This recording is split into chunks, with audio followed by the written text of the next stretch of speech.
और अब खबरें तफसील से शुरुआत करते हैं जहांगीरपुर से जुड़ी खबर से। दिल्ली में 16 अप्रैल को हुए जहांगीरपुरी तशद्दुद में अब तक 23 अफराद को गिरफ्तार किया गया है। इस मामले को लेकर पुलिस कमिश्नर राकेश अस्थाना ने प्रेस कॉन्फ्रेंस में कहा कि अफवाहें फैलाने वालों के खिलाफ कार्रवाई की जाएगी। उन्होंने कहा कि पुलिस की तरफ से तशद्दुद को रोकने की हर मुमकिन कोशिश की गई और फिलहाल सीसीटीवी की जांच की जा रही है। उन्होंने कहा कि गिरफ्तार किए गए 23 अफराद में से 8 का पहले से मुजरिमाना रिकॉर्ड था।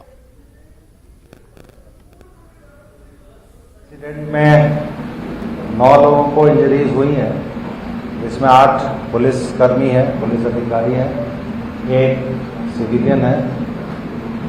ये दर्शाता है कि पुलिस ने उस समय बीच में रह के दोनों जो पक्ष थे उनको अलग अलग किया और दूर किया, जिसकी वजह से पब्लिक को इंजरी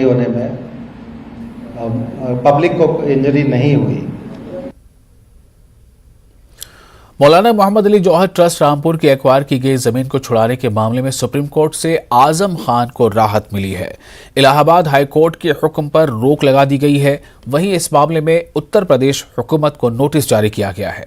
इस मामले की अगली समाअत अगस्त में होगी। वाज़ेह रहे कि आजम खान ने हाई कोर्ट के हुक्म को सुप्रीम कोर्ट में चैलेंज किया था, क्योंकि हाई कोर्ट ने उत्तर प्रदेश हुकूमत के फैसले को बरकरार रखा था।